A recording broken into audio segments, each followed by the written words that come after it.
A pergunta que a gente vai explorar aqui é bem direta e, vamos combinar, bem difícil. Por que policiais se matam? É uma questão que obriga a gente a parar e pensar na saúde mental de quem está todo dia na linha de frente para garantir a nossa segurança. E aí vem a outra pergunta: quem é que cuida dessas pessoas?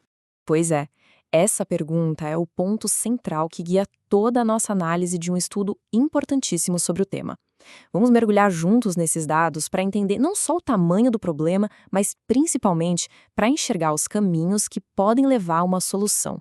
Bom, antes de mais nada, vamos nos basear aqui num estudo diagnóstico que foi pioneiro, feito com a Polícia Militar do Rio de Janeiro.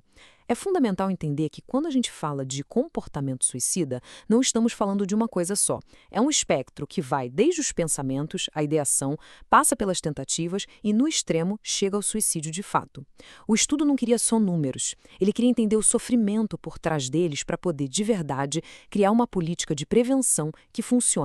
E a primeira coisa que o estudo joga na nossa cara é que existe uma crise acontecendo, muitas vezes debaixo dos nossos narizes, sem que ninguém veja ou fale sobre ela. Uma verdadeira crise silenciosa dentro da corporação. A pesquisa deixa muito claro que o comportamento suicida entre policiais não é só uma soma de tragédias individuais isoladas uma das outras.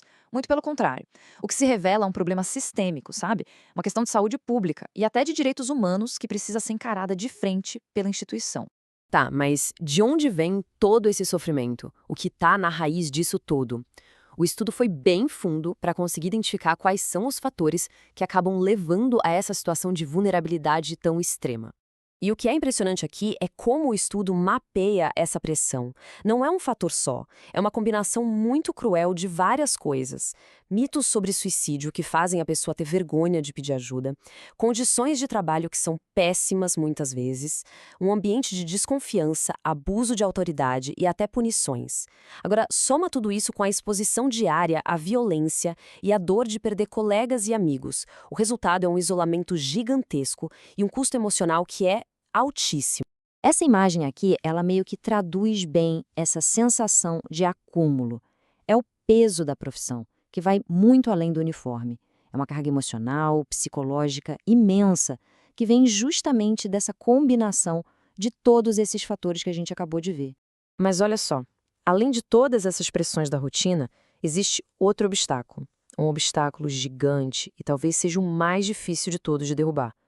O estigma. Uma única palavra que o próprio estudo traz à tona resume a força desse estigma. Maluco. É assim que muitas vezes os policiais que ousam buscar ajuda para cuidar da saúde mental são chamados pelos colegas e, pasmem, até por superiores.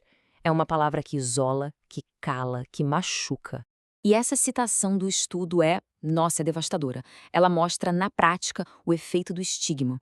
O medo de ser visto como maluco, como fraco, cria uma barreira que impede muita gente de procurar o apoio que precisa desesperadamente. E isso só aprofunda ainda mais o isolamento. Mas o grande trunfo desse estudo, o que faz ele ser tão importante, é que ele não para só no diagnóstico do problema. Ele vai além e oferece um plano bem claro e detalhado, focado em construir uma cultura de prevenção.